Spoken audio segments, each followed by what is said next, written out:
Good morning, and welcome back to Rise and Shine College Football. I'm your host, Jason Watkins, and if you love college football, you know you're in the right place. So before you forget, smash that red subscriber button, like our videos, and don't forget to ring the bell so you don't miss one moment of Hall of Fame college football. Good morning, stink-ass cat. What's up, mama guy? How you doing today? Good to see you. Let's see. Who else we got in here? Come on now. Come on in, as USCJ would tell you. Let's talk. Should have the legend in here shortly as well. I believe. Yeah, shortly. What up? Satterfield, Scott Walker, Derek Hamilton. There he is. What's up, my guy? How you doing? Good to see everybody. What's up? All right. What do we want to talk about today? Get into some more of, obviously, we'll be talking more. I mean, we're going to end up talking about it a lot, but I think we should probably start getting into what we're going to see this weekend out of the, out of these Sooners with what appears to be Jackson Arnold at the helm. Didn't excite me too much on that, but what you should expect probably coming from Alabama as well. I mean, I think that they're playing about as well as they've played all season. They seem to have found something defensively with Kane Womack just kind of really getting them guys, disguising their coverages, disguising what they're doing. They look really good. So looks like it may be pretty good. What's up there, Stephen G? Good to see you, man. Mars Jams. Who else? Eric Reheard. What's up, my guy? How's everybody? Neelio. Hey, $10 super chat. Good Wednesday morning, Jason. Good morning. Good to see you, my man. Appreciate the super chat. Who else we got? Hey, man. Glad to see everybody in here. T Boomer, J Fez. What's up, everybody? How's everybody doing? Good. Good morning to everybody. Hope everybody starting off their day well. Got some coffee in you. Everybody ready to rock and roll. All right.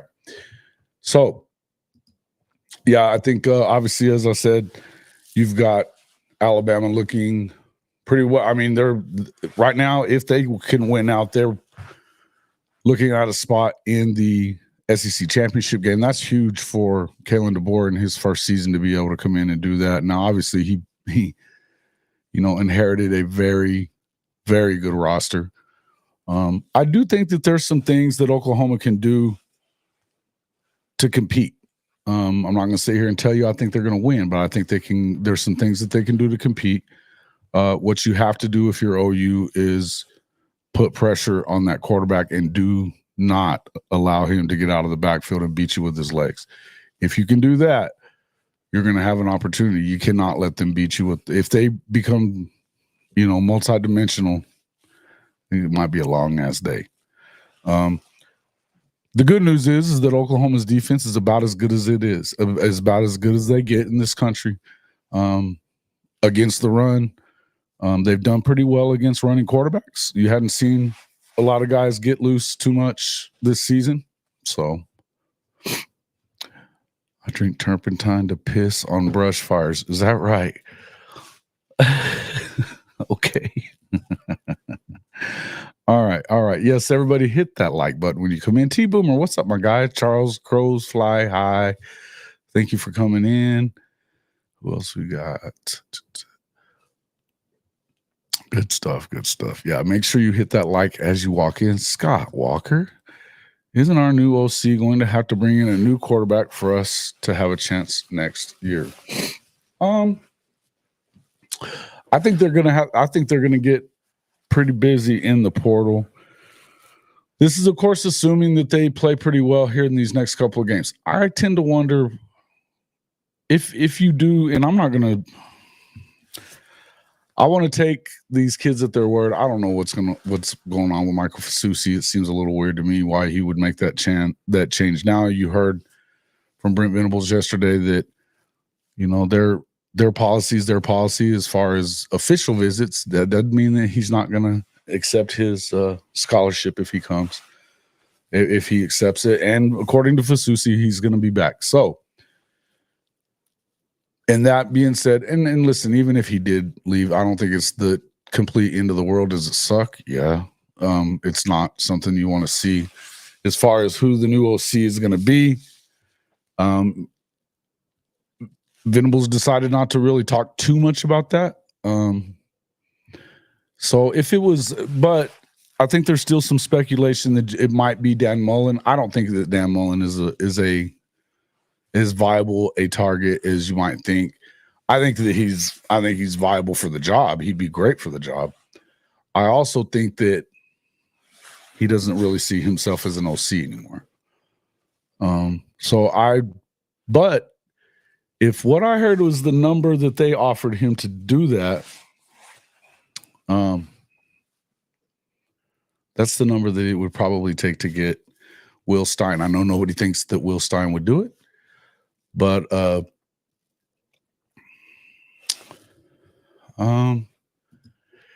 I guess it could be, Derek. I don't think that's, I'm not really sure, though. I mean, it could be. I mean, you could interpret it a lot of ways. You know what I mean? You could interpret it a lot of ways. Now, obviously,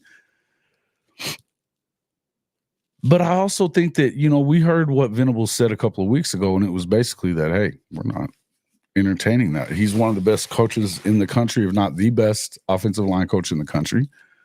And they got a hell of and because of the fact of the class that they're bringing in, aside from Fasusi as well, I would say, I mean, they've got some guys.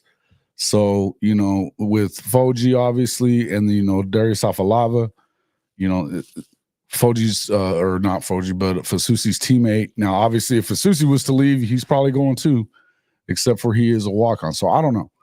But you have to look at the fact that they have a very, very good,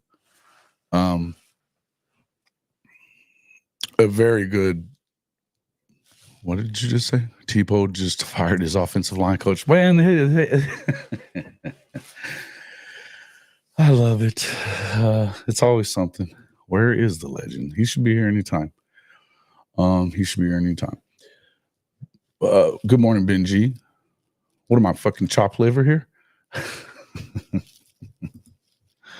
What was I saying? Oh, as far as, the last class, the 24K class, is highly underrated, if you ask me. I don't know if you guys really understand what Isaiah Autry should have probably been rated. We've talked a lot about the way that these ratings are. How do I put this? Not reliable a lot of the time. Not reliable. And because they have a lot to do with camps and whether you go or not. Now, if you remember with Isaiah, he committed fairly early on last year, and stopped going to camps, stopped going to visits, stopped doing all that stuff like you're supposed to when you lock in. Now, because he didn't go to any of these camps and stuff, they decided they were going to drop him down from a 4-star pretty much everywhere to a 3-star pretty much everywhere. He ended up being, I believe, on 3 and 247. I think he was probably the highest 3-star. But at 6'7", he was already over 300 pounds when or 289, I think he was when he committed. And not to mention the fact that he was dominant in the Mississippi-Alabama All-Star game. He was underrated as a prospect, period. So I think we know that. Look at the differences with EPL. He was up and down and up and down and up and down, right? He was real high. I think it was, who was it that had him in the top 30? I want to say it may have been ESPN, but I'm not positive. One of them did, I know. I think another one had him in the hundreds, and then they had him as, some of them didn't even have him ranked. Well, I'm definitely compared to Marcus. Who isn't? Who among us isn't there, Stephen G? But thank you. Yeah. Let's see. Yeah. So look, man, I think that when it comes to Isaiah, and then you start talking about EPO, and then you start talking about the kid, I always forget his name, but damn it. The California kid, stud too, right? Really good players. I mean, we got a lot of guys that in that class that were really, really good. Now, all of them were a little underrated, though, a little bit. You know what I mean? And then I think that it's pretty clear that with Heath Ozida, and then what we're starting to finally see out of Logan Howland, I think they're in good shape there. It's going to be awesome getting Ryan Foji, and it's going to be awesome getting. I still think you get Michael Fasusi. I'm not going to promise anything because I don't know, but I think that whatever you end up with in this class is. I don't know if you guys have watched much of the Afalava tape, but holy shit, man, that guy's a freaking monster, and he's a big guy. You got the Jakes, maybe both of them coming back next year as well. I mean, hopefully you get to see them healthy. The health was an issue with them this year, but Jake Taylor, when he was around, played pretty well. Sexton was looking really good before he got hurt and lost the rest of his season. So, it is what it is. And yes, if Oklahoma gets a recruit, they drop a star. That's not wrong. Although I would say that with Foji, he went way the hell up. He came into 4-star status because of getting picked up by Biedenbow. And he really hadn't been, but he hasn't really wavered either. So he's about the same size as Fasusi. If you've watched any of his tape, he's a damn mauler too. And so I think that the future is bright with this offensive line if you can keep Bill Biedenbow in the fold. So I don't really think that, unless they decided to fire Brent Venables, I think you pretty much have to expect that he's safe. And I don't know that he wouldn't be safe if they did fire Venables, but I'm saying other than that, I would feel like you're pretty good. Let's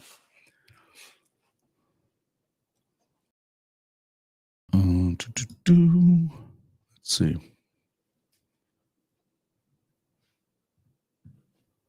I heard my feelers there, Stephen G. Calling me. Yeah, Brooks. Yeah, that's what I was talking about.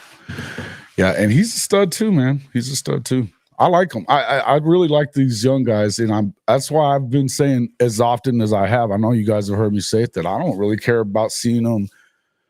If that rumor is true, that they're going to infuse what would be the buyout, this year's portion of the buyout if they were to fire Venables. Yeah, I think losing him it's not good for the class. It's kind of the face of the class, Brandon. But if you look around the country, it's happening everywhere. But I mean, it just is. And this is the nature of the beast.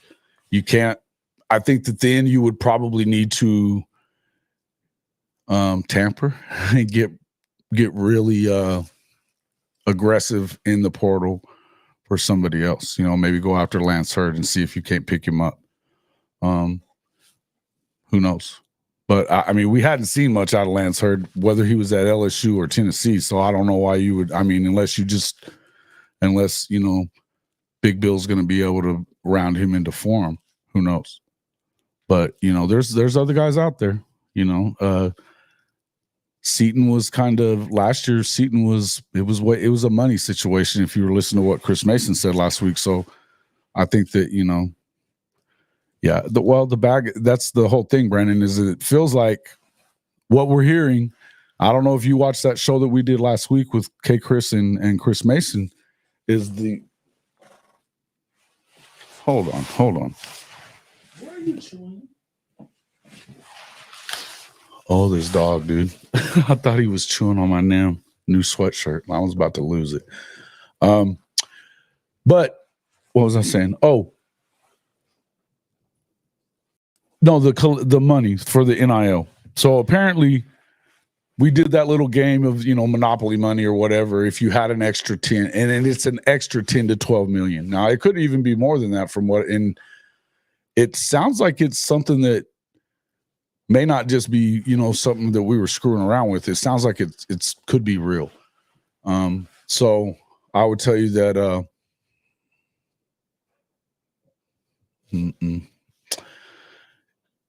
if they're going to do that, and you're talking 10 to 12 million for playmakers, for guys that are going to make an impact immediately, right? So that would be the hope there. And I'm a BV fan too, man. Listen, but I mean, there's some things that have happened that you kind of scratch your head about a little bit, and it worries me sometimes, a little bit, and I feel like thank you for this, always horns down.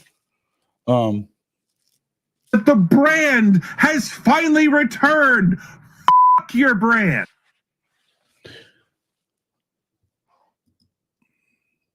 Well, and here's we need to. I'm glad that he has at least somewhat embraced NIL a little more. They are choosy with who they go with, but here's the thing. I don't think that you're looking, whatever the number is, if it's 10, 12, 15 million, whatever it may be, if that even is real, which I think it is. But if it is, let's say it is, you need to spend that on 5 guys that are that guy. Somebody that's going to come in here and be a starter. We don't need Spencer Browns. We don't need guys like that. We don't need, a bunch of those dudes that are San Diego State transfers, or you know what I'm saying? If you're going to get an offensive lineman, he needs to be starter level when he gets here. Hopefully the fact is that it's, that you're looking at guys that are already SEC, or at least, if they're a Big Ten, they're Big Ten from like Michigan or, Oregon, somebody like that. So, or Ohio State, obviously. But I think that, it looks to me like he's going to get another year, I think. There's always scuttlebutt out there, and the Twitter crowd is driving me fucking nuts right now. I can't even deal with it.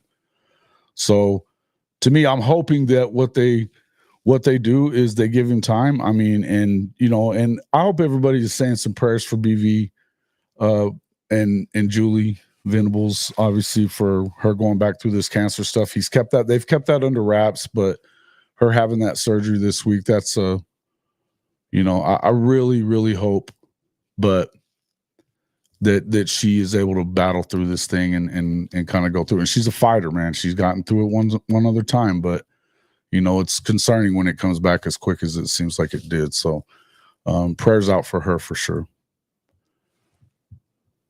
Yeah. Listen, I mean, well, I mean, and listen, I'm with you. I'm with you. I think that you kind of, you give him a mulligan, and the expectations are the expectations, and you expect him to do his job. And I think that in some aspects, being able to coach football should take his mind off of some of that a little bit. It's got to be his, it's his solace. He loves what he's doing. He loves his job. And I think that that's probably good for her to not have him hovering over her or whatever, that kind of stuff. They lean very heavily on their faith. I know that she does. I know that he does. And so I know that, they certainly can, she can get through this. And I hope everybody's also out there doing that as well.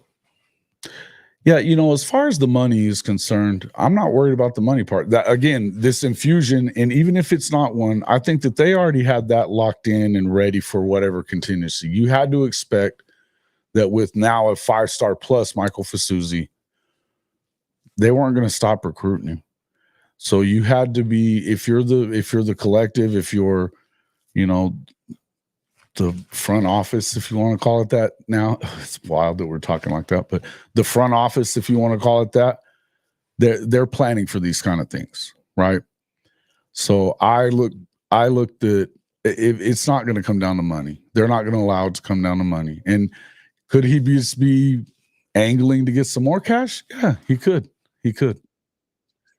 But I would, you would have to say that, that is probably what he's doing. So Yeah.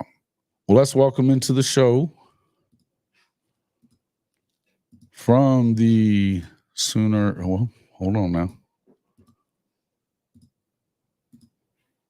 From Sooner Legends podcast, Mike the Legend. We don't have any video on you. Can I hear you though? Mike? Hello, Mike. Yeah, I can hear you. Okay. Yeah, can you hear me? I can hear you now. God I dang don't it. see you though. Can you hear me? Yeah, I can hear you. I don't know what in the hell's going on. I don't know what in the hell's going on with my video.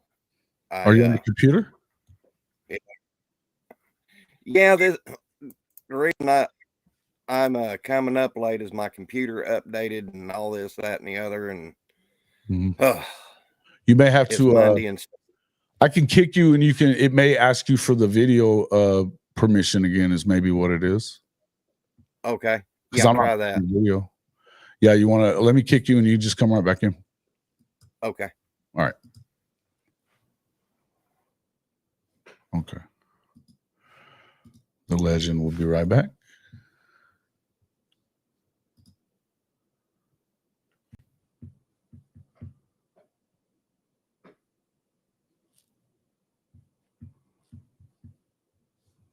I don't know what this is, but I'm getting a message from work, so I don't know what that was, but I'll get back to him. It wouldn't be a Jason stream without some technical. Hey, why the hell is that my fault? Don't be putting that shit off on me, Stephen G. It ain't my fault. Legend. It was Legend's fault. Look at that shit. It worked just like I said it would. I didn't do it. This Stephen G's over here. Stephen G's over here putting the shit off on me. Yeah, everything is when you install updates. Yep, not wrong. R. Moosehead, welcome into the show. Mike the Legend, welcome in, sir. How are you this morning? I'm finer than a frog hair split 4 ways down the center with a chopping axe. Holy damn. That's pretty good. That's pretty good. Oh, yeah. Started off with a good morning then, huh? Good stuff. Good stuff. Well, welcome into the show. I think you might know what it is because it. Yeah. Nice. Well done. We won't go any further. My lawyer's not present. What's going on this morning, Jason? What's up, man? How you doing? Oh, look there. We got, well, it's looked like we had Bishop Frank in here for a second too, but he bounced. So, I don't know. Come on. All right. Hey, I'm going to put a bug in your ear. Did you see the tweet last night? Which one? Somebody reposted Kevin Sperry, and guess who's following him? Oh, I didn't know. Ben Arbuckle. Oh. That's not what I wanted to hear. Shit. Ben Arbuckle, huh? Doesn't surprise me. Could mean a couple of things, but yeah, sounds about right. Sounds about right. I mean, look, I don't have anything against him except for Texas Tech. So, yeah, I know you have a love affair with Tech. Look, man, I don't hate Texas Tech as a school or university, whatever. What I don't like are their coaches right now. I just don't want. Yeah, I don't want to see it. So, what's the topic of this today? Well, we were talking about possibilities on that. We're talking about whatever's going on with Michael Fasusi. I mean, if you watched what he was tweeting out, he made it sound like it wasn't a thing, that he was just going to watch some football, but he's still locked in, according to him. Now, whether or not that's true or not, I don't know. Look at there. Got old Bishop Frank in the building. What's up there, What's Bishop? going on, you guys? Good morning. How are we? Hey. What are we talking about? No, we were just talking about Michael Fasusi, and then the Legend brought up Ben Arbuckle had, I guess you said he followed Kevin Sperry. It was a new follow or something, got retweeted. Yeah, he started following. Hey, wow. Stephen G, that came up on Twitter last night. Good night. So, Okay. Hey, sounds like a plan. Yeah, we'll see what happens. I mean, you never know. He coached. It's the connection. It's the connection is what I'm talking about, Duke. I know that he was working with their offensive coordinator. I don't know why I just spaced on his name, but Zach Kitley would be that guy. So I am not a fan of Zach Kitley. In fact, most of the folks at Tech right now aren't fans of Zach Kitley. So I don't know what's going on with that, but I don't know, man. I just the connection there with that crew of people, right? Yeah. It is what it is. Oh well, you can always shut him down. You can shut him down. I mean, you guys. I've got mods in there to handle that stuff with Ben G. You guys know that, right?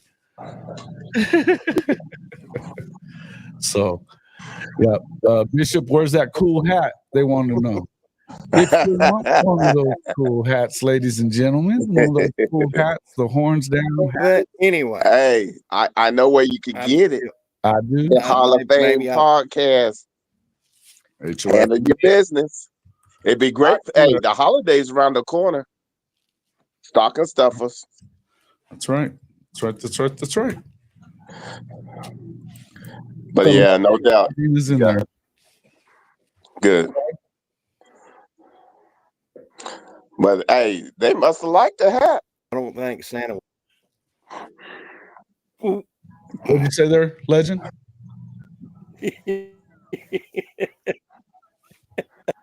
I'm just making a joke, just trying to lighten the mood. I didn't hear you. I didn't hear you. Yeah, we didn't hear you, bro. It didn't come through. I got delay.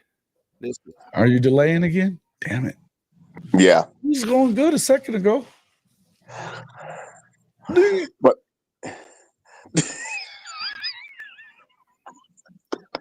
today at 1 hey, stop drinking your bathwater. You're messing up the reception.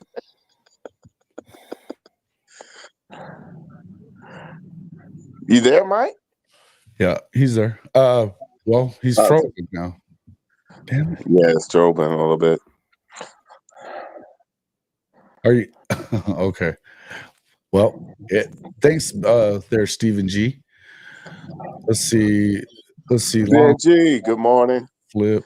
Good morning, Fabs. The cult is a bigger threat than the burnt orange. Mars Jam 2. What's Big up, salute, folks. All right. He went to WT. Yeah. West Texas A&M is okay. I like that school. Canyon, Texas. It's a cool school, man.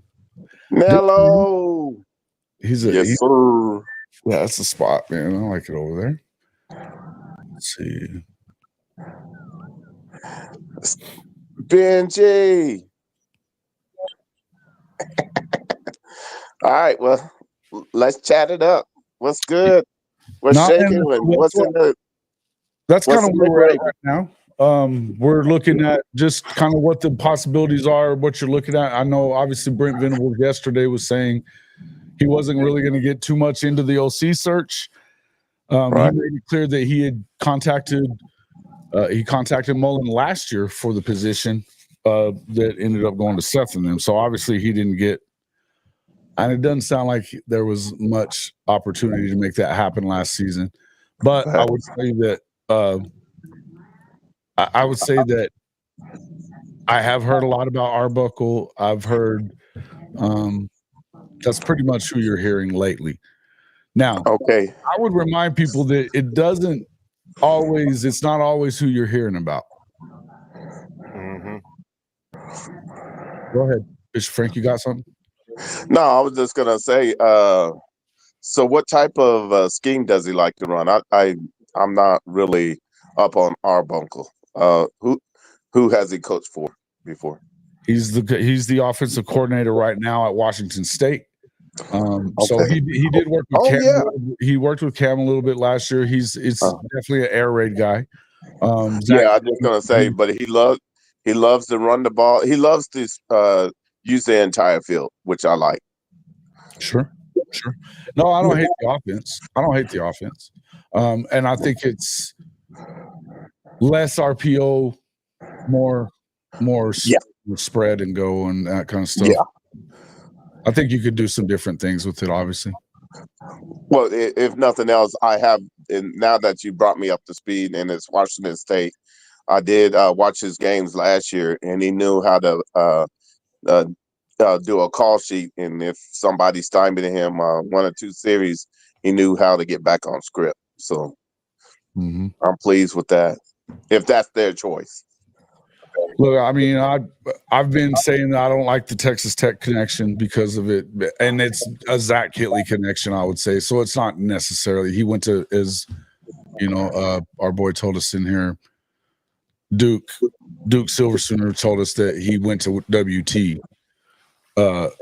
Actually, that Arbuckle went to West Texas A&M. So I understand, but you know, in the end, would he bring his quarterback with him? Now, that's a positive right there, and I would say, yeah. I mean, if you're at Washington State and have a chance to go to Oklahoma, I would say sure, right? Yeah, and he's been definitely really good, but you know, and they did have a good. I mean, they didn't have a terrible game against New Mexico, but it feels like you should have probably put a little bit more up there. Okay. But on New Mexico State, now I will say that Bronco Mendenhall is a pretty good defensive coach. So if he shut them down a little bit, a couple of series here or there, and their offense was able to come through, then, you know, good for UNM. But UNM is a shitty football team. So that, you know, they shouldn't have lost the game. I don't know that I would blame that on Arbuckle, though, or his quarterback. So it looked like it was a, you know, high scoring game. So, yeah. I don't know. I mean, I'm not going to sit here and just assume that that's the guy, but it seems like you're getting a little bit more push towards that direction right now. Go ahead, Mike. What were you about to say? Oh, I'm just saying that I think the ship has sailed with Willie Stein. But that's just my opinion. Well, here's the one thing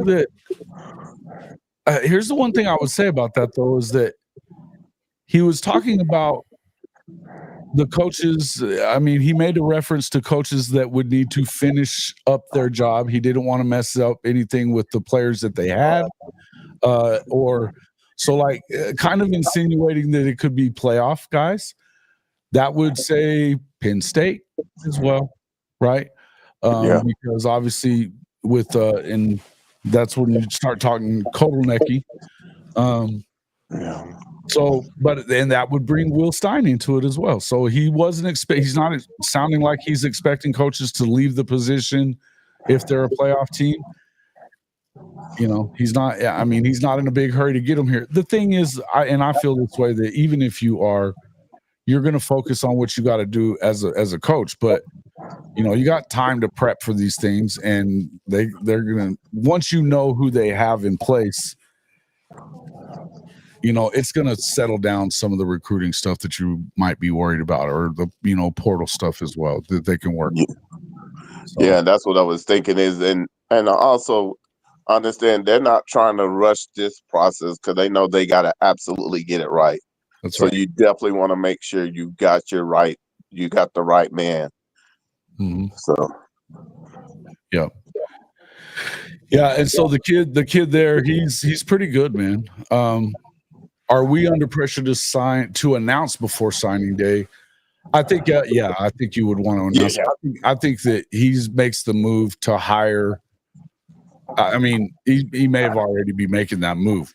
They won't announce it probably until, you know, December 1st, but you need to announce it.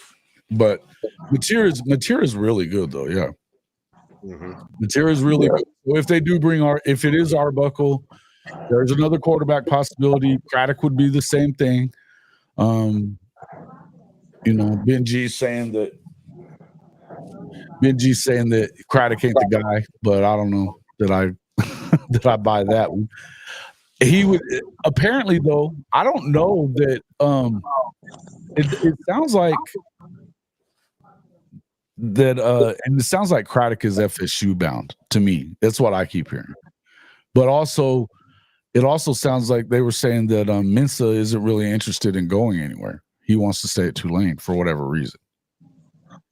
I don't know why you would want to stay at Tulane instead of going to Oklahoma or Florida State, but unless if he's from there and that's where he wants to be, that's where he wants to be. Yeah, everybody's different. That's why I say is predicated on the individuals, how they view stuff and their characteristic. Oh, is the guy? Oh, I thought you said he isn't. Oh, okay. Yeah, I think he's pretty good too, but according to people out there, well, who was it that said that the other day? Stephen G, I believe, said that he basically would want to get rid of Bill Bedenbaugh. That's a no-go. No, That's a no-go for that is a hard no. Yeah. That don't even make sense. Because ask yourself, are you willing to give up someone who can actually develop young men from start to the end, that their draft stock goes way up because they under his tutelage? Yeah. It's been proven. Documentation beat conversation. And if you let that go, you're telling me that person that comes on is going to be on the same level as Bedenbaugh?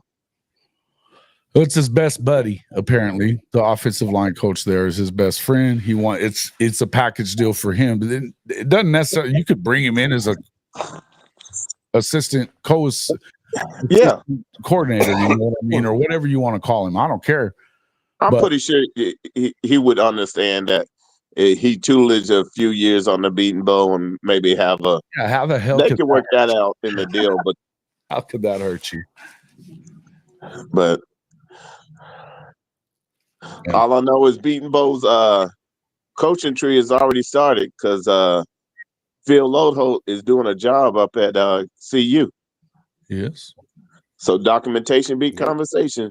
Be careful what you're saying. Understand that it has implementation way further than what we're seeing right now.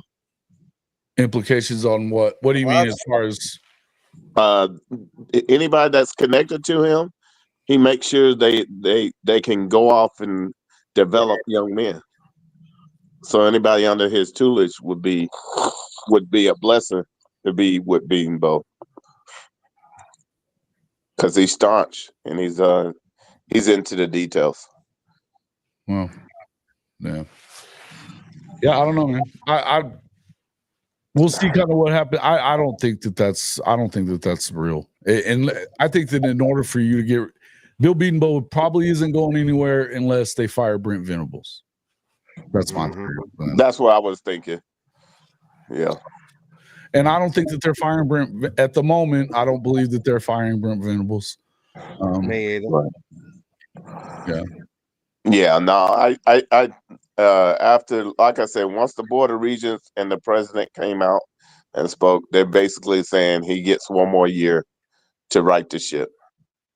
So, dang, I can't stop yawning. Yeah. I thought Washington State beat Washington. Didn't they win that game? Feels like they did. Yeah.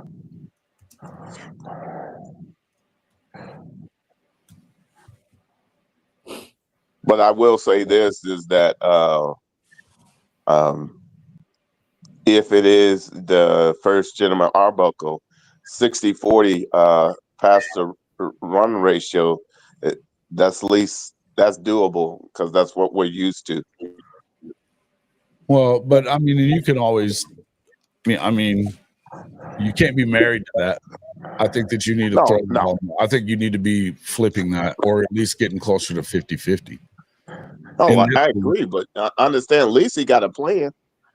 Yeah. Yeah, look, I mean, it's clear that he knows what. I mean, they know what they're doing. Yeah. You know, they've got a nice offense. He's done a good job, and that quarterback really is good, right? You know, I just think that. Yeah, I thought that. Well, according to what I'm looking at right here, Washington State has already played. That was and Washington lost. Yeah, Washington lost 24-19. Yeah, I saw that last week sometime. It surprised me because I didn't remember it. I've seen. But I think I watched Oregon and Oregon State, but it wasn't a very good game. yeah. Right.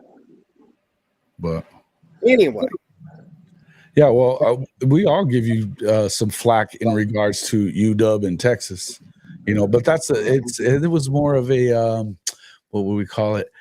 A Kalen DeBoer thing for you guys there at UT back-to-back years. So it is what it is, man. See, yeah, Texas would have beaten this version of Washington too. Well, I would hope so. yeah. Better worry about Kentucky this week, buddy boy. Everybody this year, though. That's what they say. Yeah. But Georgia took belt to ass. So there's that. Yeah. Look, I would agree with this one. I mean, he's not wrong on this. It would look terrible if they fired BV right now, especially with what's going on with his wife. I think that's a fact.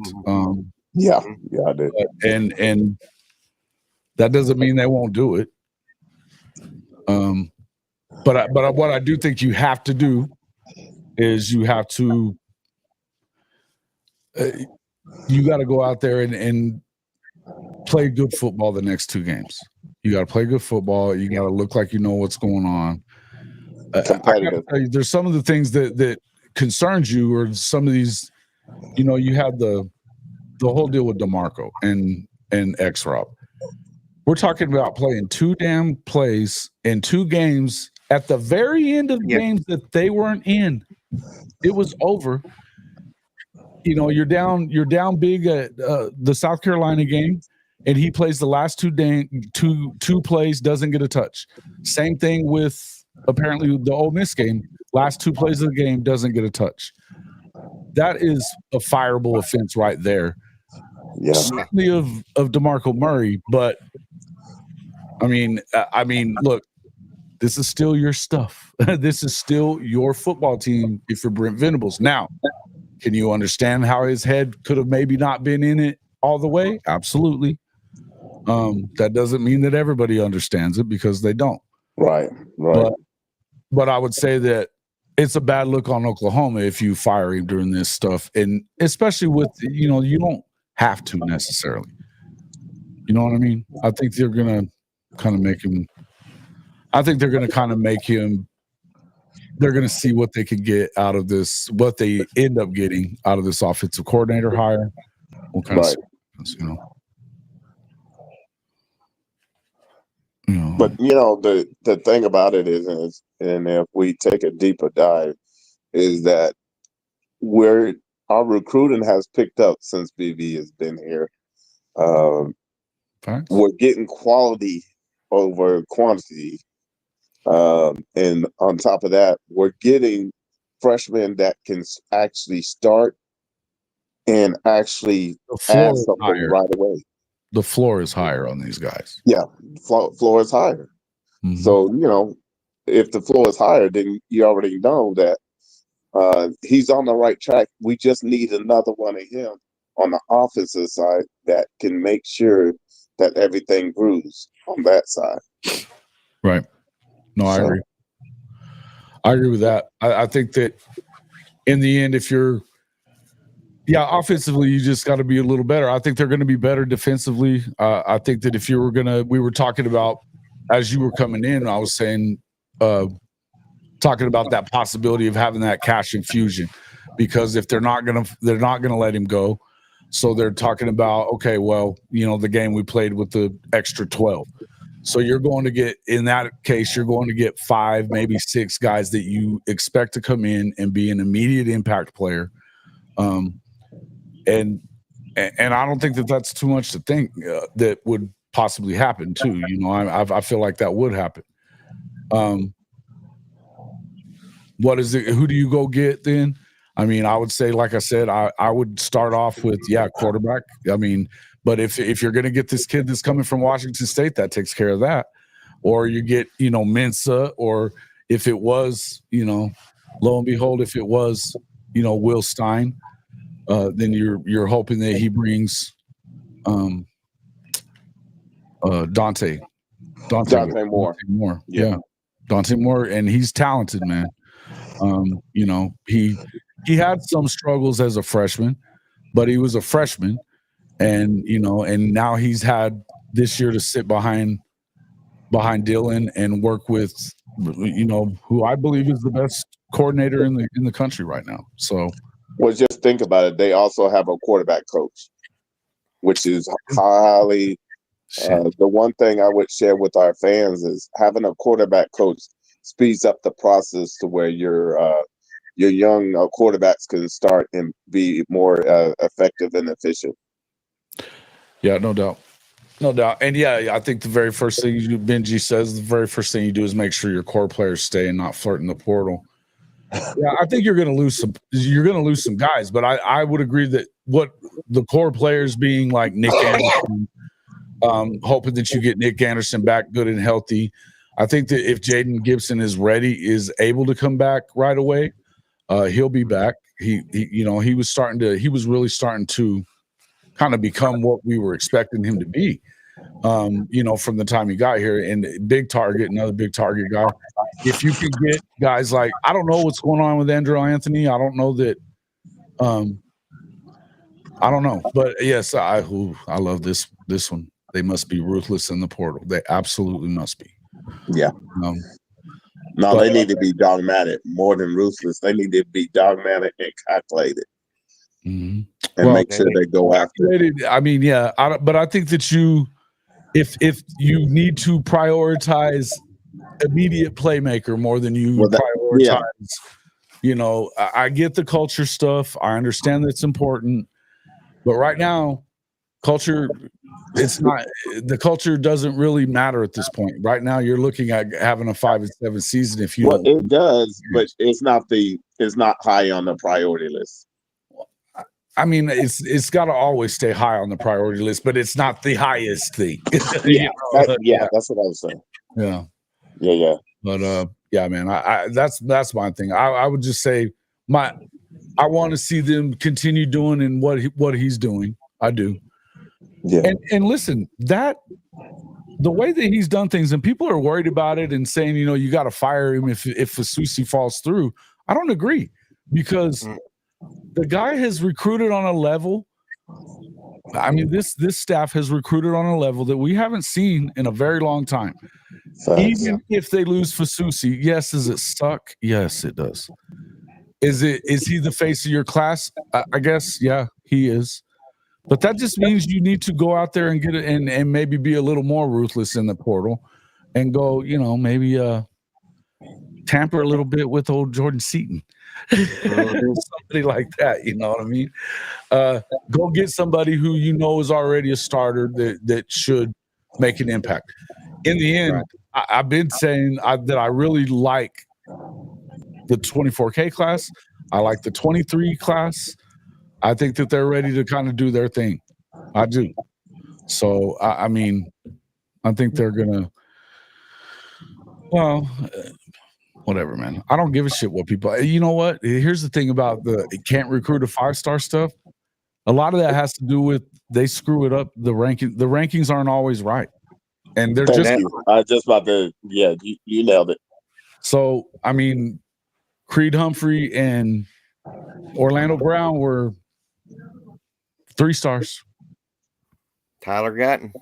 Tyler Guyton was a damn bench warming defensive lineman. Facts. You. So, and I mean, it is what it is. But yeah, you're going to hear it all summer. Who cares though? I could give a shit about the stars, man. I'm not that recruiting dude, and I'm certainly not Sooner Cowboys that's going to sit in here and tell you it's so important. Yeah. Yeah, you can tell them that. Creed was Guyton was a transfer. Yeah, he was. He was not an offensive lineman though, Benji. And Creed was a 3-star. Creed was a 3-star. You're not right. So he may have been a 4-star on some boards, but these guys were overlooked, and he's found these guys from day one. And another one, and this wasn't because of Big Bill, but you got to look at, Lance, Oklahoma offensive linemen get it done. That's all I'll say. We're going to be all right. Yeah. Because you that wasn't a stray. That was directed right at your ass, Sooner Cowboys. Directed right at your ass. Because you know he was a full 4-star all the way around. I know they had him as 3 somewhere. We've talked about it often on some of these, but okay. Either way, some of these guys, no matter what it is, some of these guys should have been 4 stars anyway, or 5 stars, or you know what I mean? It is what it is, and I don't think that it matters. I know one thing that I've seen a lot of studies on these recruiting. They're all freaking been started by the same guy, and we know that Sheldon Terry doesn't exactly. They're not at every one of them. I just told you guys the story about Isaiah Autry-Dent that dropped huge from 4-star and way down the list on the 3 stars, and he dominated the Mississippi-Alabama All-Star game, didn't lose a damn rep the whole time he was there, and he never got there. So the negatives on BB is that he has not developed. I don't give a shit about that developed a 5-star player stuff. I just don't care. And it just, first of all, there's not a ton of them out there. And how much do you even trust it? How much should you even trust it? I mean, he's, you know what the number that I look at?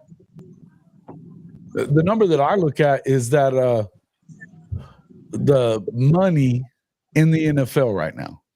Mm-hmm. How much money he's got in the NFL right now. And it's more than everybody. Yeah, it's more than everybody. So it is what it is. Yeah. Yeah. I think when we was talking about the portal a while ago, here's how OU needs to approach it this year. Like Billy the Kid and Jesse James. Guns a-blazing. That's you know, we need to sometimes I get infuriated of the players we get in the portal, and we can't get into big guys. That's what I'm concerned about. But okay. But with that being said about the portal, how I feel you should use the portal is just for plug and play players when you need depth, not depth, but you need maybe 1-2 starters. You don't build a whole freaking team off the portal. Yeah, I think that's what I've been saying. As far as the offensive line is concerned, you need to focus on these guys that we're talking about. And Sooner Cowboys, I don't disagree with you on this part, but I would tell you that everything that we've heard was that this was not a Bill Bedenbaugh decision on some of this shit. In fact, I promise you it wasn't a Bill Bedenbaugh decision. He wanted to start. I know that he wanted to start Isaiah when he got healthy, when he got back from his broken foot that he got in the spring. They wanted him to go ahead and go because he had already got up over 320. He looked really good. They were ready to go ahead and get him some playing time, and this was a Seth Luttrell no. He wanted to make sure that he redshirted all of those freshman kids. And see, this is where we have to acknowledge that I don't know what his mindset was, but Seth Luttrell undermining a lot of what we were trying to do. Sure. And it doesn't sound like any position coach had any control over who was playing the position that they coached at all.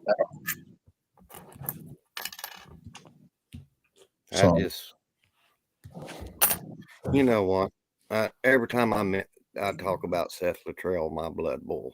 I mean, yeah. And some of it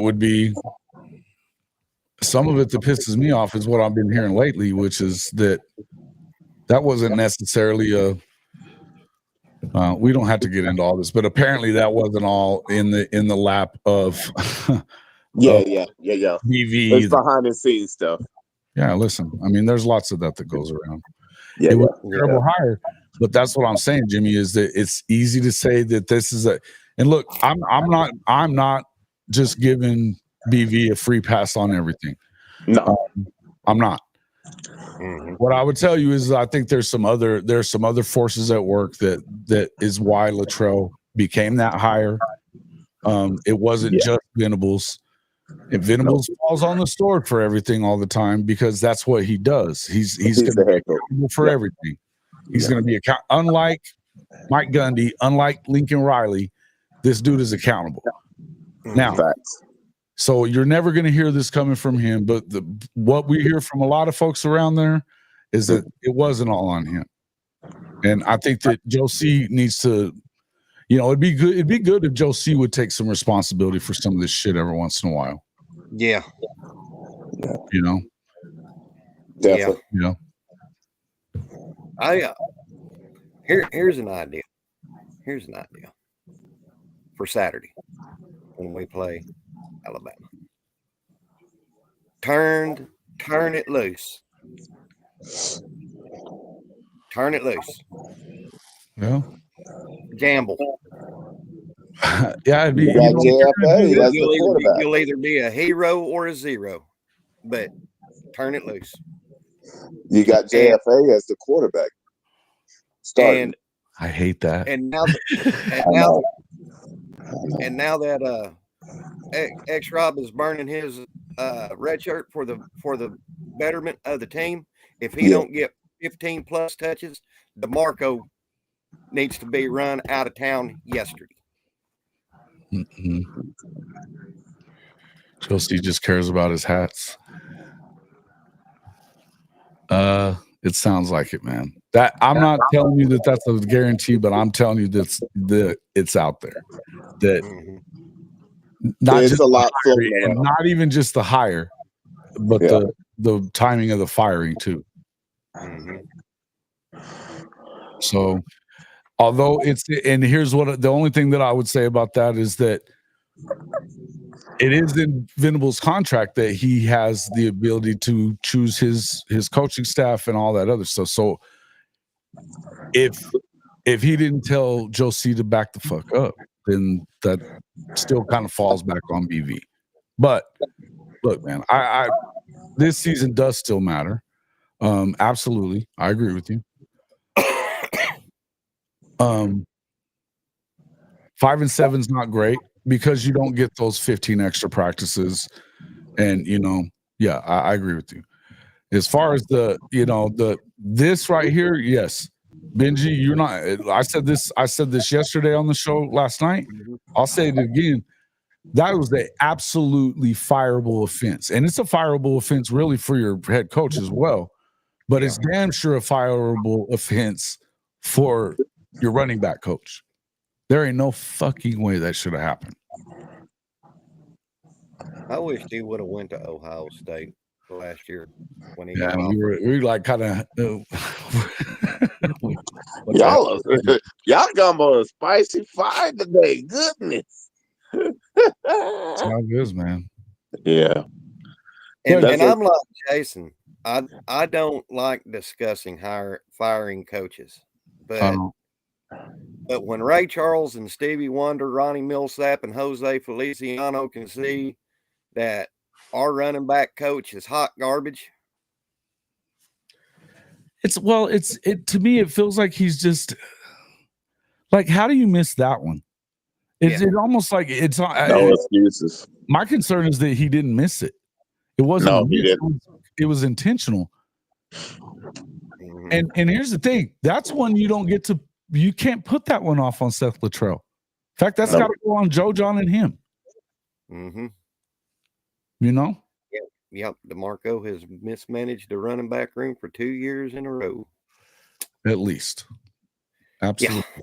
Absolutely. And I mean, look, hey man, we all know the whole deal with, I mean, how the hell, first off, Tawi should be here.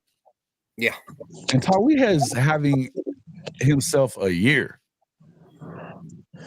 He's the bell cow for Wisconsin. That's right. That was a cool pick of DG and Tawi, though, after that game last Saturday. Yeah. Yeah. I wanted to go back and look and see what did he do in that game, but because I've only got bits and pieces of it. I hadn't seen his yardage.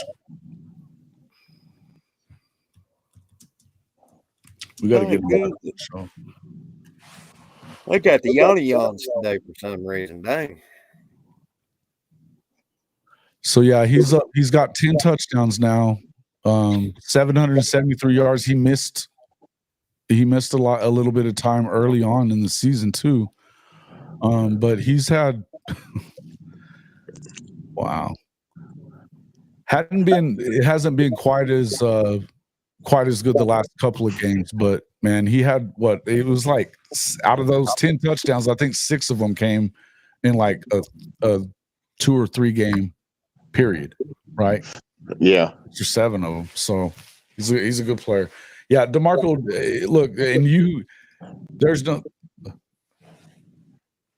how the hell does Tahu not start last year all year? And you know, yeah. Look, and I mean, look at what he did in the Red River. I mean, they kept trying to go away from him. And but they had to, I mean, thankfully Levy was like, get him in the game because he had some big runs, timely runs in that game. Hard. Yeah, hard runner. Yeah. Man. You know what though, Philip, and thanks for coming in, but that he was overweight when he very first came in, but before the spring was over with, they'd gotten him down to like 225. He went from 240 to 225 and was, I mean, looking like rock. That's the other thing is that if you're going to use him, why the hell in those games? Because first of all, I mean, yeah, the game got out of hand early with South Carolina, but if you would have continued running the ball, if you could have run the ball against Ole Miss a little better, makes a difference. You put him in and don't even give him touches, and you wait till the last 2 of the game, and you know the offense stalled in the second half. The way that he runs, that's bullshit. Oh, Caleb Hicks. Oh, they put him on a carton, didn't they? Yeah, he gone. He gone. He got in the doghouse. I don't know if it was just with Latrell. I think it's obviously got to be with DeMarco also. Another one on the carton. Petaway. Yeah, what the fuck? Yeah, what's up with Petaway? And look, you know, for the people that I've had, and I like Jen. I mean, she's one of our, you know, our loyal followers. She's always watching our stuff. But she's been on this kick of wanting to kill Hawkins or whatever. She doesn't think he's ready. She don't think he's very good. Blah blah blah blah blah. And I disagree. I don't think he was given an opportunity to be very good. Number one, but he hasn't worked with Joe John. He was fantastic absolutely fantastic against Tennessee. That whole second half. Layering balls, making big throws, the runs that he made. I mean, he put his life on the line for him. And then when they did turn him loose, the times that he got loose in the Auburn game, which again, they had a nice defense. Their offense is their issue. But you know, he hit the big throw. He had the huge run. I mean, man, and he was shot out of a damn cannon on that one. Yeah. Let's put it like this. Hawkins has more of a dog mentality, and he's willing to say, hey, I'm going to put it on the line for you guys. He could have used more quarterback coach. Yeah, we got that. But you can't – the heart of a champion you can't teach. It's got to either be there or it's not. Yeah. So. Yeah, we had some bad moments in situations last year. That's it. No, we talked about that a lot. I mean, I think situationally, I think he still leaves a little bit to be desired situationally. We've seen that this season. I've watched a couple of their games, and they had opportunities that it felt like he didn't really know what to do. And that when they got close to Georgia like that, and then they were hanging with Texas for a good while, and it seemed like his play calling kind of went the other way. Now he also has a true freshman playing right now too. So, I mean, you can't exactly put it all on that, but situationally, I mean, look, if you look at the Kansas game and and of course the Okie Light game, it was awful. The Javonte Barnes hadn't seen the field in a month when he got in and got that direct snap that he played hot potato with. He hadn't seen the field in a month. And come to find out, he was hurt. He said he was hurt still. So there's, another good thing. Yeah, Van Buren is going to be good. I agree with that. He's a good player. Mike Van Buren. They're in a situation with their that number one quarterback in the state that was he's been locked in to go to, or no, the number 2 quarterback in the state. The number 1 guy is going to Ole Miss, but the number 2 guy, who's a high 4-star as well, he's been locked into Mississippi State. But it looks like because of the fact that Van Buren's a freshman and he looks as good as he does, they may end up losing him. So, that puts you in you really need as many as you can get if you're Jeff Lebby right now, because you just, they need to get weapons, man. Yeah, I don't ever understand why we have kids on the bench that can produce. They just don't ever see the field, freshmen especially. No, I agree. I agree with that. But see, again, this is another one of those things that I mean, I'm not going to sit here and kill Brent Venables. I'm not going to do it. But I'm going to say that this is your football team. Go ahead and say, hey, look, we play freshmen on the other side if they're the guy. Yeah. Right? If they're the guy, you need to play them too. So, I said a lot of the, the people that have talked a lot about Taylor Tatum. Taylor's had good. I mean, he's not been perfect. Helms needs to play. Absolutely. Thank you. Absolutely, he does. Yes. And then the same with, but I mean, I'd love to see some better play calling when it comes to that kind of stuff. Why is it that Ivan Carry-On's been in 7 games and nobody knows that? 7 games. 7 games, you guys. 7 How many catches he got? I don't know. I think it's like 13. Gee, Manetti. Couple of games he was a decoy. I don't know. I mean, that's wasteful, That's wasteful. But that means the coaching staff is not on the same page. Talking to some of I talked to, who was it? I was talking to somebody at the Red River game about Ivan Carry-On, and they were like, I don't think that he got on the same page with JFA early on. Dropped a couple of passes, may have gotten in the doghouse a little bit, but you have to expect him to make some mistakes at times, especially, and in a case where you've lost all these receivers, I don't know why you don't get them out there. I really like Zion Reagans as much as anybody. The dude is explosive, and he's going to be a hell of a football player at some point. I would like to see more Zion Kearney than Zion Reagans right now.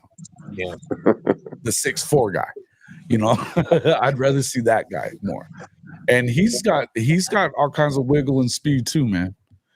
But Coach Top says that Ivan hasn't adjusted to the speed of the game. Well, they put him in 7 games, so you know what I mean. I don't know, man. Well, we know they need to be developed, but how about this? How about we find out if we pass it down the field? Facts. If you're just going out for routes and ain't nobody trying to press the ball down the field. Well, that's where we lost track of him. Really get something out of him, right? And to me, I kind of feel like we hadn't gotten a ton out of these tight ends, really. And Ivan's big enough to be a tight end. He's not probably thick enough to be a tight end, but a pass catching tight end, why not? Jump balls, put him in for jump balls and throw them. It's against our religion to do stuff like that right now. Yeah, go deep, jump balls. I mean, that's against our religion right now. No doubt. This feels like a mulligan year. Like we just wasn't ready. And it was a perfect storm. Well, yeah, there was a lot of shit that went bad. There was a lot of shit that went bad. A lot. And I mean, look, man, I mean, if Seth Luttrell was literally not allowing anybody to, I mean, I'm not going to give DeMarco the pass, but the rest of them, I mean, we know that EJ knows what he's doing. We know that EJ knows what he's doing. I mean, I guess, you know, people, we can talk about Joe John if you want to, but, you know, it is what it is on that one. You know, I wouldn't say that they're overly developed or whatever, but it doesn't sound like anybody had, you know, even Bill Bedenbaugh didn't have control of who was going to play. That's just wild to me. I agree with Sooner in Texas. This was a Murphy's Law year. What Yeah, can go, that's a pretty good way to put it. That's a pretty good way. can go wrong, will go wrong. Yeah. But I didn't know Seth had all that, went in there and tried to be little Hitler like that. What's up there, JW Krusty? Oh, another Texas coming on. What's up, guy? What are you doing, man? If Parker never posted that damn art photo, we kept Levy and DG. Nah, Levy was gonna get that. He got that job, man. He got the job at Mississippi State because of Selman. Yeah. That was, I mean, but I would say that, look, man, it wasn't just because of Levy or just because of Parker either. And you guys know what I think about Parker, but don't make me do this shit right here, Stephen G. But it wasn't just Parker. There were fans that from day one never really accepted DG. From day one. Was on him. On him. Hey, when they lost the damn Kansas State game, people were talking mad shit. And he had 500 yards himself. Mm-hmm. He had 100 rushing yards. What was it? 4 touchdowns and almost 500 yards. And they were blaming that shit on DG for missing a couple of passes. He threw for like 70. It was like a 70%. It was nutty. But there was, I mean, look. Yeah, did Parker help? No. No, he didn't. But I'm telling you, I'll take this one with me all the way to the grave. That was a lie about that being a agreed upon deal with Art Briles. That was not agreed upon.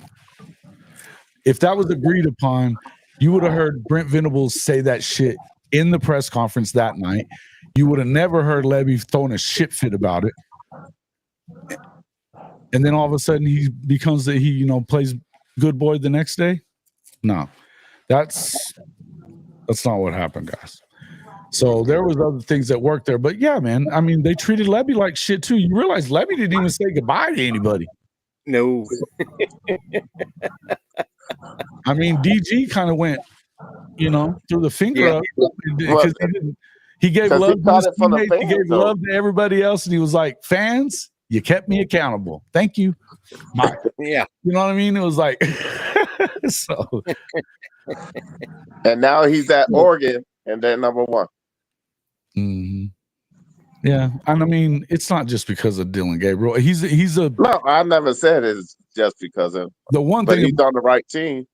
He is, and the thing is, he made a good. It wasn't a bad choice for him. And guys, if you've been watching my show, I guarantee you that Satterfield's been watching my show since the start, and he can tell you that I always had a no strays for Dylan Gabriel rule in this damn stream. I've been with you for a long time. I can testify to that. Yeah. I remember anybody who's been around since that first year knows that I was like, do not go after not on this show. There was times that I got angry with Jeff, no doubt about it. I think situationally he left a little bit to be desired at times. But I'll say this: what I wouldn't do for Jeff Levy this year. Just no jet sweeps with G Freaky now, but hey, he would get my best gumbo. Yeah. Hot take. We are 2 fumbles away from viewing this program completely different. Saw Chuck's fumble against Florida State, Farouk's fumble against Arizona. Yeah. That kind of stuff happens. Yeah, I mean, We got to be better than that. The Though. Arizona game, they would have won both of them. But yeah, here's the thing: like, shit, Florida State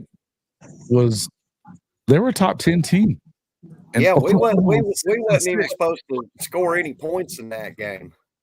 They should have won it, but I agree with what you're kind of saying. And here's the other thing: I'll give you another play.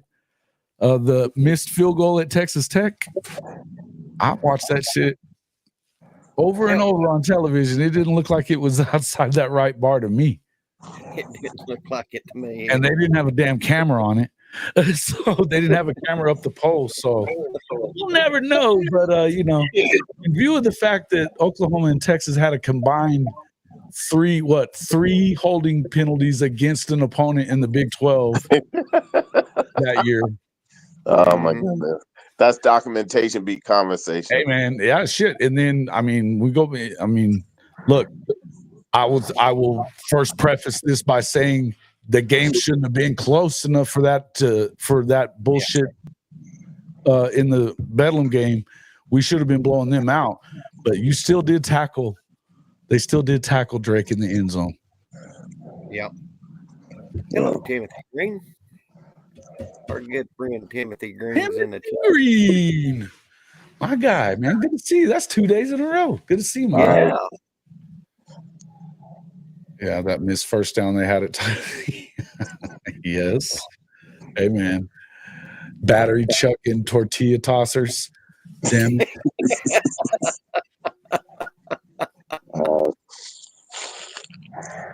Out of that season, do you know what my favorite play was? What's up?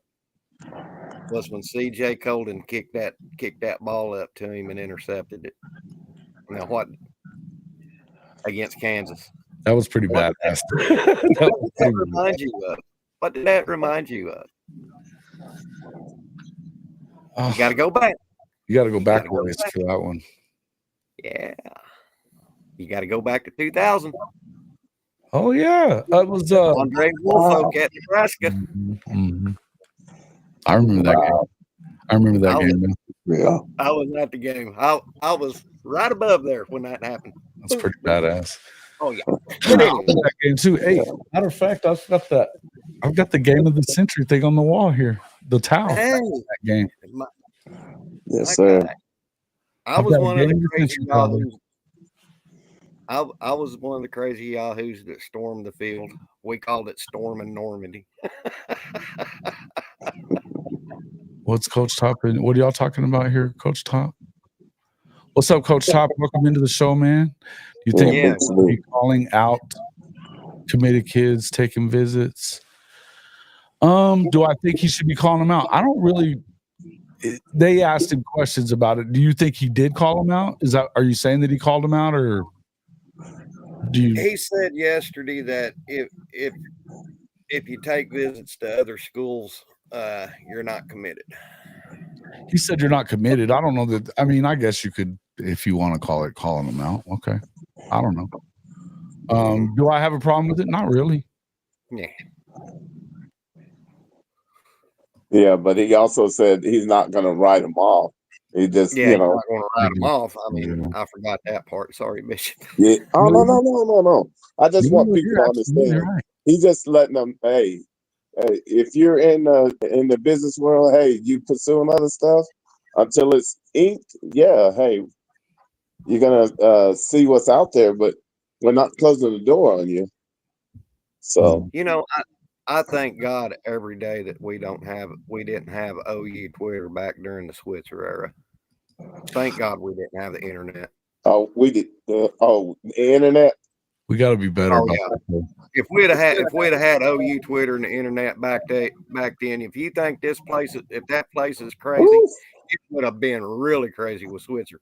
Hey, you remember '88? Yeah, I do. Dude, well, what about 2008 too? Yeah. 2007, wasn't it? Oh,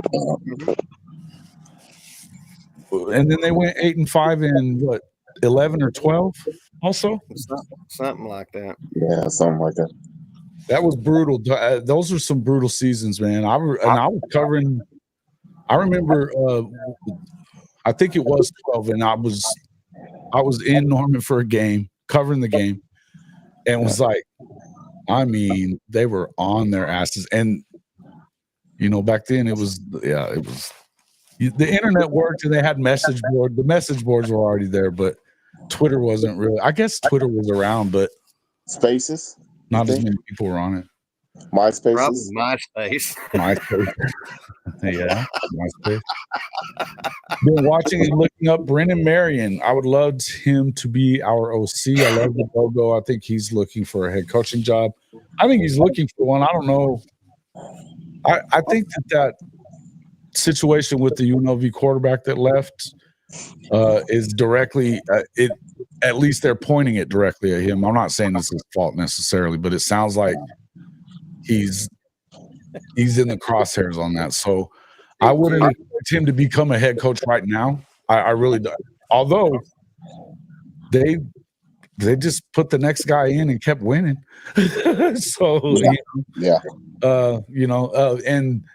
Nelio, that was this is a prudent and very well thought out statement here. People really do suck in general. They are the absolute worst. I have no use for people. I like Stephen G's comment. He said, LOL, maybe you old timers would know technology and not need my generation to guide you oldies on everything. Right. That Marion's looking for the opportunity. You just talk to him. Right. Let me ask you a question, Coach Top. If you just talk to him, is he in talks with OU? Are they back channeling? What's going on? I've heard that he's one of the guys on the list, so I don't know. FSU would be crazy not to hire him. Well, let me ask you, Jason, if we was to hire Brennan Marion, would that be a bad thing? No. Hell no. Nope. Dude, I do is look at the numbers, bro. Yeah, numbers don't lie. Oh, you didn't reach out this time? So you think that from what I'm hearing about that whole NIL deal, I know that they may just be putting it off on him. I'm not putting it off on Brennan, but there's that scuttlebutt out there that says that it was his deal or whatever. But they coached at two different schools together. Yeah, that's right. Somebody wants Rashad Samples. Who does? What are you talking about? Senator Cowboys. Oh, good Lord, here we go again. Sooner Cowboys. Shut up. Guys, I gotta get going. But hey, appreciate you guys. Hey, stay on top and keep the gumbo hot. All right, man. Talk to you later on. Thanks for coming in. Appreciate you. All righty. All right. Yeah, it was Tulsa, and where else were they together at? Tulsa and was it Tulsa? Was one of them? Seemed like. So, you didn't even reach out to. Well, I know they talked to him last year, right? Who's that? Brennan Marion? Yeah, they talked. It felt like there was some level of contact there, and it sounded like I feel like I remember Coach Venables even. They talked about him a little bit. Mm-hmm. So, because his name definitely came up, that surprises me. So I think they've been putting the full court press for sure on. I think Craddock was definitely one of the ones that they were looking at early on for sure, and then that Mullen is the guy that he really wants the most. Mm-hmm. I don't really see that happening though. Mm. I mean, not according to him. Would we want Arizona State in Tulsa? That's right. Arizona State. That's right. Would we want Mullen? Yeah. Okay. I mean, his body of work is You can say what you want about him being kind of weird. His body of work speaks for itself, no doubt. Okay. He's one of 16. He's one of 16 all-time coaches to win 100 games in the SEC. Oh, he's the most of those damn games were at Mississippi State. Jason, I was thinking of another person. I apologize. I forgot that Mullen coached Tebow. Mm-hmm. Cam Newton. Newton. Yep. What the hell was I thinking? Alex Smith. Alex Smith. Dak Prescott's still living off of it. Yeah. Yeah. So I don't know. I was drinking my own bathwater, Jason. Gross. Still feel it's Craddock, Mullen, or Arbuckle. I mean, before I came on, when I don't think it's Mullen. I think it's a no on Mullen. I think Mullen said no. I like Arbuckle. Yeah, look, I don't hate the scheme. I don't hate the scheme. I don't hate his quarterback either, Coach Top. His quarterback's kind of he's a moxie. He's got a lot of moxie, man. He could baller. I like him. And that's what we need, Jason. We need somebody with moxie. Full of piss and vinegar. Try to get that Russell kid from Duncanville to flip from Bama. I think Mullen's out. Mm-hmm. Yeah, Mateer. Yeah, he's from Little Elm. He went to Mateer. I like that guy. Mm-hmm. The gift game with Arbuckle would be elite. Why is that? Oh, yeah. Yeah, I don't really see Mullen taking the job. It seems like I heard from somebody that I don't remember who said this, but somebody said, why would I help him keep that job when I could get it next year?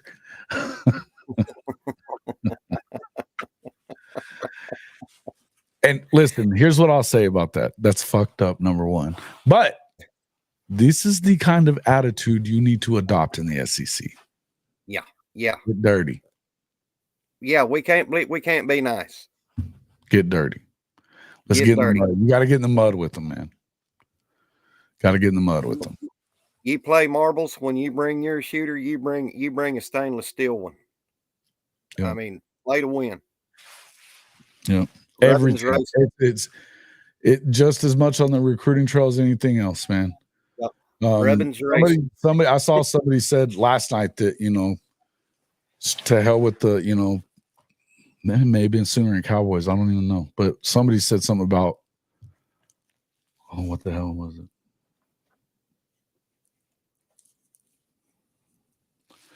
Mm-hmm. Crap! Now I just lost what I was talking about.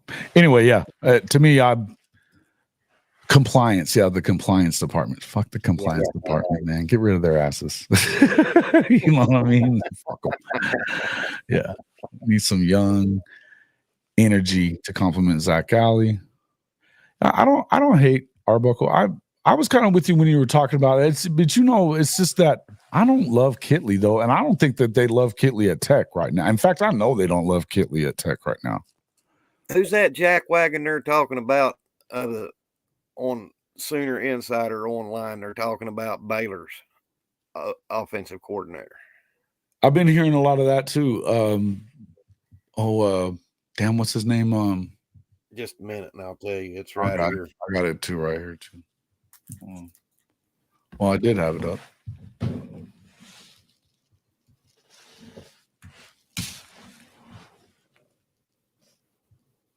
Crazy. SEC is the compliance. Yeah, screw them.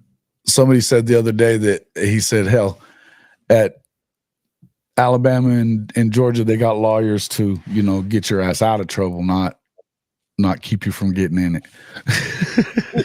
I was like, yeah, I don't mind that. Don't mind that. Well, I thought I had it, Jason. Yeah, I've got it right here. Hold on.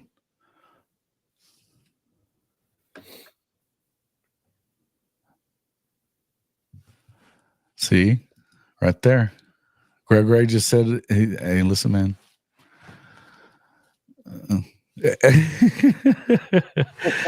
He's not a tech guy, but he's a tech guy, and he's a kid. I get where his connections are coming from for sure. Arbuckle is from Canadian Texas. No more Texas Panhandle kids. Yeah, you know what he's saying. Yeah. He's talking about old Lincoln, old Tebow, dry Old brisket Lincoln, old dry brisket. Oh my goodness! I'm just this weekend, this Saturday. How do I get excited for this game's coming up Saturday, Jason? How do I get myself up for it? I mean, they got to get they do need to get. We'd love to see them get bowl eligible, bro. You got to get up for it. It's and it's the last game of the year, man. It's Alabama, damn it. That's how you get up for it. Shit. I'm not Debbie Downing, but I it is. God. Yeah. I get it, man. It's tough. It's been a tough year, man. It's been a tough year look, the one thing I said this last night, I want to say this again. It's not like we have to go through this very often, guys. Yeah, that's true. That's true. This ain't a everyday occurrence. I think my biggest deal it ain't so much as the players and the injuries. It's the jack wagons calling the plays up in the booth. That's what I have an issue with. Greg Ray, you were raised in Perryton? You know Perryton, Texas. You know Coach Roybal then. Are you one of Coach Roybal's friends? He's on the show. Yeah. That's pretty awesome. That's where Coach Roybal went to school. He was raised there. Jimmy Satterfield said, "Drink about a 6-pack, legend, and a couple of shots of bourbon." There it is. See, there you go. Oh, no, I'll watch it. I mean, that just, when like what Coach Rick says, when you coaching like you're scared, not afraid to take shit, Well, look, but I think we can't lose sight of this stuff though. You lose your top 5 wide receivers. Yeah, the struggle is real. Makes it hard, man. It makes it hard because of the fact that look, they're not. And sometimes we forget about this, and there is other things that are wrong. You can't just put it all off on that because we know that these kids are good. They didn't just go recruiting bums, but how did you use them? Spavital is who we're talking about, Jake Spavital, and he has done really well. In fact, I was reading yesterday I think they're averaging the last few games over 500 yards. They've been playing well. Muleshoe is still in the South Plains. I guess. Yeah, it kind of is, I guess. It's out there by Canyon. Close enough, man. You're getting all technical and shit here, Duke. You're getting all technical. It's close enough to the damn Panhandle. You know it is. Spavital sounds like something you'd take for. Hey, listen, he's killing it, man. And I know. I'm just making fun of his last name. To be honest, it's not like Baylor was loaded with damn talent either. Mm-hmm. They've been bad. I was just making fun of his last name. It sounds like some of that TV infomercial. Duke's gonna hold our asses to it on this. All right, there, Coach. Relax. That it isn't in the damn Panhandle. Okay. So you went to West Texas, so Canyon's considered the Panhandle, right? What is?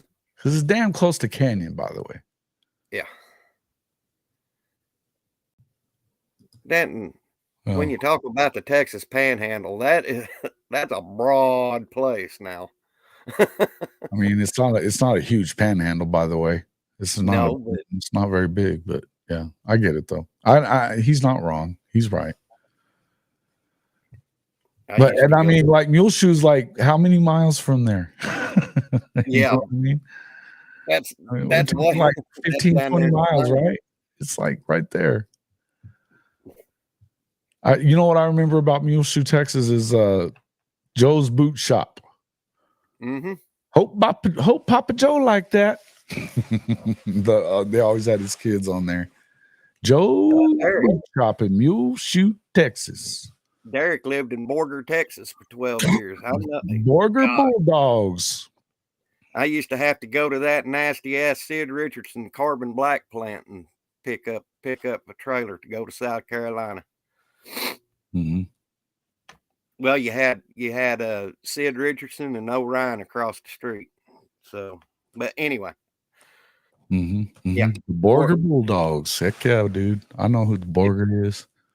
If you want to see the biggest bunch of nothing, drive from Borger, Texas to Lawton, Oklahoma, and it will make you question your will to live. There, you know what else is like that is Roswell to, it would be like in New Mexico. So it's Roswell to Vaughn. And oh my God. That's a stretch right there of nothingness, flat nothingness. It's pretty wild, man. Or El Paso to, I didn't even realize that. I guess that was Muleshoe's down. It's I guess it is kind of closer to Lubbock, huh? That would be it. That would be the Lubbock area. Okay. Yeah, like I said, I just remember the commercials, man. Joe's Boot Shop. I just remember the commercials. Now they're back in the what was it, the early 2000s. There was a stupid movie.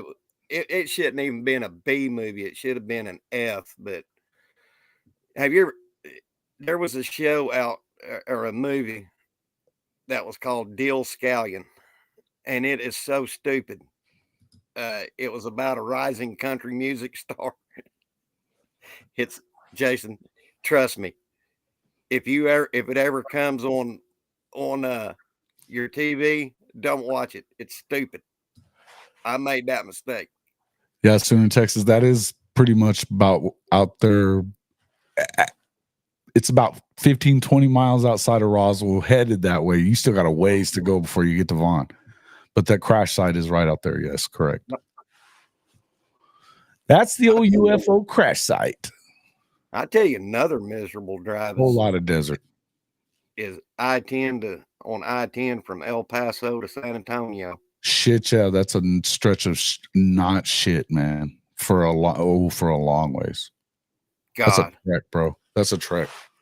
And then once you get to San Antonio to Houston isn't as close as people act like it is either. No, but at least from San Antonio to Houston, you got towns. But from El Paso to there ain't shit out there, man. Border area, border towns. God. Little crap, nothing. Yeah, man. Mm-hmm. I-10. That stretch on I-10, there ain't nothing out there, man. Nothing. But like I said, it will make you question your will to live. That whole area in the Panhandle, New Mexico area, when it says last chance for gas, believe them. Correct. Yeah. Don't drive for. Yeah, you can't do it because. And I tell you what, it's crazy because you won't ever hardly see like state police even out there because I would have never patrol out there if I was a cop. No way. No.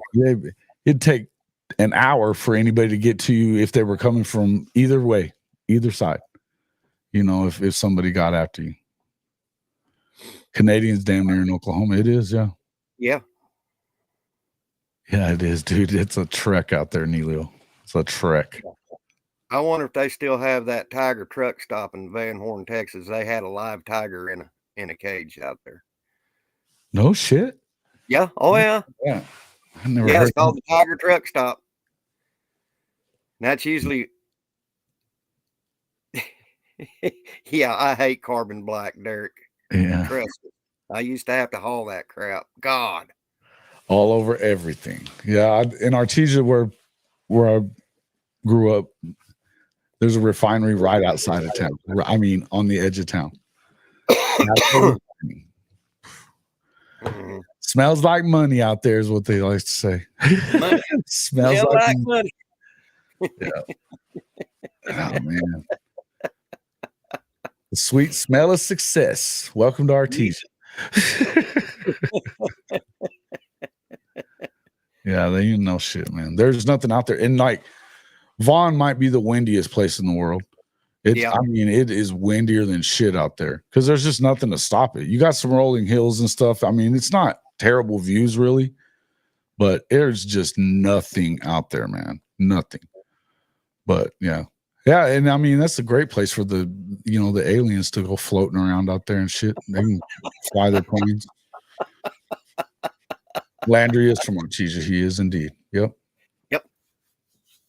He is indeed. Artesia, New Mexico. Yep. Landry's he's a hometown hero in Artesia. He was really good, man. He was really good. I saw him as a sophomore in their, really? I think it was their first game as a sophomore at Artesia. I was in Hobbs at that time. I'd just taken that job. I'd just become the sports editor in Hobbs. Maybe it was the second year. It was the second year there. But Coach Roybal put on one of those classics where they had a bunch of games. All of Lee County's football teams, you had a single A, a double A, a triple A, and Hobbs, which was 5A. And they all played throughout the day on that Saturday. And Landry then played Lovington, which is where Brian Urlacher went to school. Mhm. And they snapped the ball over his head. This is where you were like, holy shit, Landry's that guy. They snap it way over his head. He runs back, picks it up, and off of his back foot with guys barreling down on him, 5 of them actually, he throws it on a damn rope, 60 yards strike, just 60 yards in the air and off his back foot. I mean, I think I saw a couple of pretty damn good throws from Chase Daniel in Texas after that, or around that time, it was probably the next year. Yeah.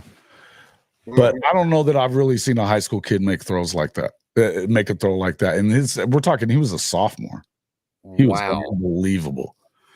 Yeah. He was just on another level. Another level. He was, I mean, look, there's a reason why he was so damn good at Oklahoma too. I mean, they lost some games that you're like, damn it, Landry. But yeah, there was some other stuff that went down there too. But he does have a cannon. Mm-hmm. A cannon. Landry was one of our forgotten gems.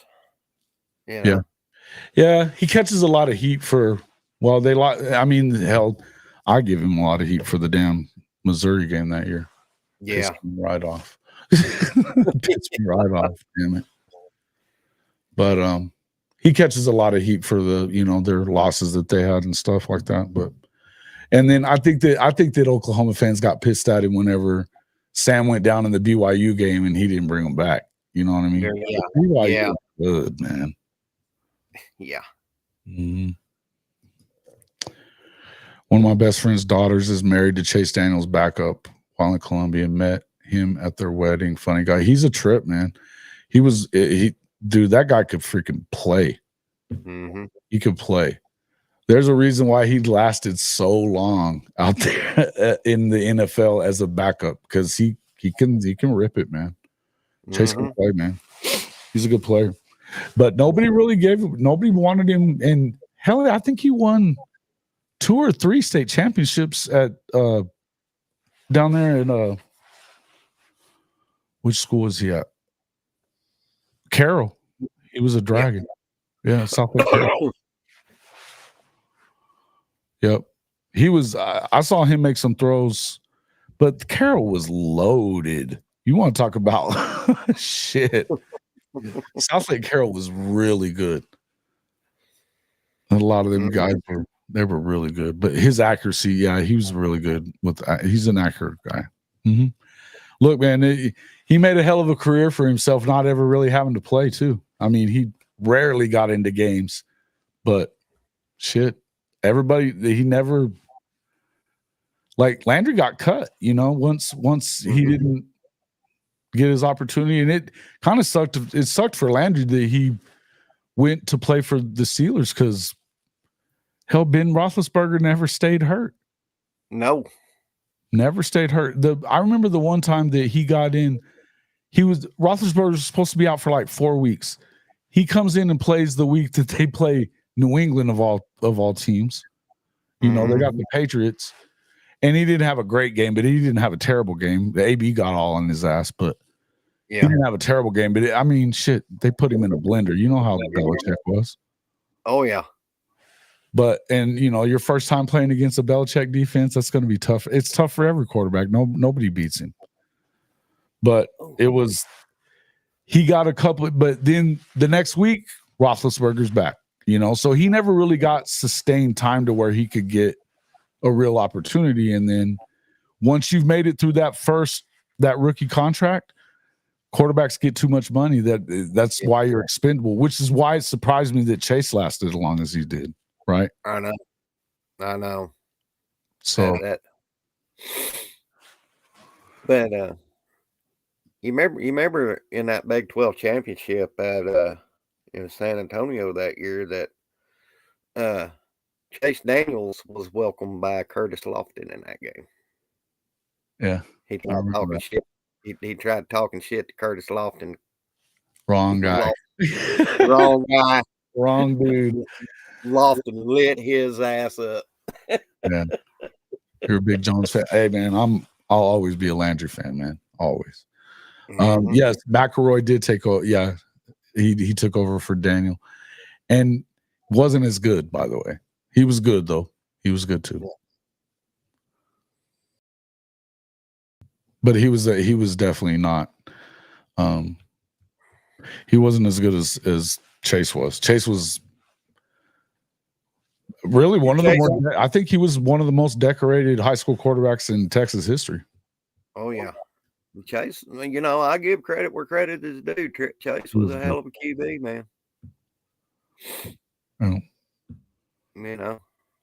Yeah, I just threw up in my mouth because that's talking about a mid-zoo player, but fuck those guys. It's still, hey man, drink has got me. I watched that damn video of him talking shit about Bob Stoops again last night. That clown. Somebody needs to shove his wife's dirty panties in his mouth. Gross, dude. Come on. Landry Jones should have been a Sooner Cowboy. His dad would have loved that. They are big Cowboys fans. And he's Landry because of Tom Landry, of course. But so he was getting recruited by everybody. Kevin was kind of a dick to Mac Brown, but he was pretty good with everybody else. But he was a dick to Mac, and I didn't think that was cool. Mac's a good dude, man. Even though I hate Texas, but Mac was always a good guy. But it was funny that everybody was recruiting him really hard that last year when he played basketball. And so his junior year, they were in the gym every game and all that kind of stuff. I mean, they played on ESPN against one of the big schools, and they should have won the game, but they didn't. He had a pretty good game though. I mean, but it was all about him. That's why ESPN was there having the game on their high school coverage or whatever. And that's right when they had kind of first started doing that. And he was really good though. Landry was pretty special talent, particularly for we've had some pretty damn good players in Artesia. I mean, 32 state championships, or I think 32. We've had a lot of really good players, but nobody really liked that. So you're a good high school team when I know about you by watching my local sports broadcast in Oklahoma. And I mean, during football season, Artesia was Drew like a gun. Yeah, they well, and I mean, yeah, they've got the Bulldog Bowl that they actually dug it out into the ground. It's nicer than most college stadiums. And, I mean, hell, it probably is nicer than University Stadium in Albuquerque. Nah, maybe not, but kind of was. It's awesome stadium. Just, I mean, the expectations are high there. Expectations are high there for sure. You're supposed to win every game. Doesn't matter who you play. Yeah. But yeah. Yeah, y'all played the Dallas Cowboys. You got to win that game. Supposed to win the game. Yeah. Pretty much supposed to win the game. No, I would say the guys. So the quarterback that was our quarterback my senior year, Ty Hotling, he played at New Mexico State. He played with Big Bogue. He played with Big Bogue. He was one of the good ones. They had a string of them though. And then Cole McCamey played at UNM, but they wanted him to go to Colorado for whatever reason. I think I know why he ended up at UNM, but I don't know that he thought he was going to get a better opportunity to play quicker, but I also think he probably got paid. So yeah, and he was really good. He was a dual threat guy. He had a big arm and was fast. He was the fastest kid in the state, as a matter of fact. So I think he ran like a 4.35, 4.39, something like that. Won the 100-meter. He was good. Dude was good. Oh yeah. But aside from that, being that I'm from New Mexico, well, I grew up in New Mexico, but you know how all that oil field shit is? It started in Oklahoma and sent us all that way. Yeah. So got a lot of family in Oklahoma, man. A lot of family. And I was born in Oklahoma. But yeah, as much family in New Mexico as OU. But OU is that's a family thing, man. Mm-hmm. Family thing. Yeah, my dad was UNM, dude. Go ahead. Yeah, my dad was a fan during the Wilkinson era, and both of my grandpas during the Benny Owen era. So I didn't have no choice but to be a Sooner fan. Yeah. Well, and that's like whenever I went to state, and I mean, because when I got out of the military, I only had a little bit left to get my bachelor's degree, and then I got it at state because that's where I went back to, Mm-hmm. And hell, I mean, I only went like 2 semesters there, and then I was gonna go and get my master's, and I was getting a lot of shit from the family for not going to Oklahoma, so I spent extra money to go to OU to get the master's. It was some of the funnest time some of my funner years, though. I enjoyed it. I loved it. And we spent so much time in Oklahoma growing up. I mean, it was just, we were always there. So. Oh yeah. I wouldn't trade it for the world. There was some dude on Twitter last night that posted, "There's no mountains in Oklahoma, no rivers that get cold." Man, I took him to school. I mean, yeah, dude. That, and Duke. I know a lot of guys that played at WT, West Texas A&M. Mm-hmm. A lot of guys, and then of course their big rival was Eastern New Mexico, which was not very far away. A lot of guys that played there too. Mm-hmm. Norman, go get off me.